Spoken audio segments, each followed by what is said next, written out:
साईं अॼु बि मां वरी ठठे जी बाज़ार में आहियां ऐं ही जेको आहे सो पुराणो हूंदियूं हुयूं धवणियूं ऐं उनखे फूकणी बि चइबो आहे।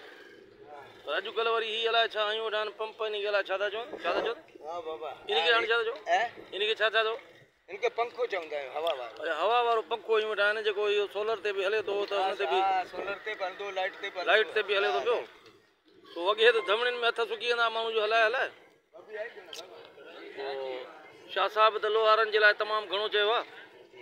शाह साहब चए थो त सिर कर सांदाण पुछ जे घर लोहार जा ओ हे सांदाण साईं जीअं त लोह कुटबो आहे। हाँ बाबा ये सांदाण शाह साहब थो चए त सिर कर सांदाण पुछ जे घर लोहार जा धकनि हेठि धरे मन गॾनी रुकसी। सो असां हिन रुक वारनि वटि वेठा आहियूं। पोइ साईं खां हिकिड़ो सुवालु आहे ठठे जे बारे में। साईं ठठे जा माण्हू जेकॾहिं नशो न कनि त पोइ छा थिए? बस ये तो बीमारी है ना हर जगह पे हींअर है बाबा वो ठठो भी ना है ना वो जगह कोन्हे जिते बदलना है कहिड़ी शइ बदल आहे ये निकिती है तो उस शइ बंदि कोन थिए सिगरेट खाली है वो भी बंदि कोन थो थिए न थिए थो न पर सिगरेट सभु माण्हू त नथा पीअनि न। हाँ को मोला बचाए पियो थो न अल्लाह पाक उन्हनि खे ईमान बि ॾिए थो। पर ठठे में जंहिंखे ॾिसो तंहिंखे पान नशो वात में तोबा है बाबा मुंहिंजा जंहिंजे घर में भी मानी भी ना है तो उनके खपे तो जरूर ना छा कंदो पेट जे बचन जी पूरी कोन थी थिए नचे तो किथां अचे मुंहिंजा पर जेकॾहिं छॾे नशो त छा थींदो? छॾे तो इज़त आहे न छॾंदो तो इज़त आहे न मुंहिंजा पेट। हाँ हिकिड़ो माण्हू छॾे वियो तो छॾे वियो इज़त आहे न हुनजी। पोइ माण्हू छॾे न चवंदा थुक लानत खां बची वेंदो न हर कंहिंजी थुक लानत खां बचंदो न। मां हिकिड़े गाड़ियारे खां पुछो चई अथई जेकॾहिं नशो छॾींदा त कुते ई मौत भरंदा।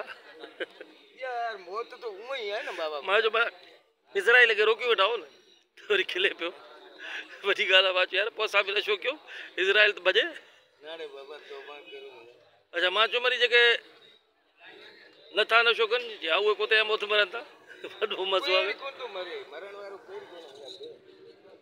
पर जेकॾहिं नशो छॾनि त इज़तदारी ज़िंदगी इहो पोइ कनि छो था?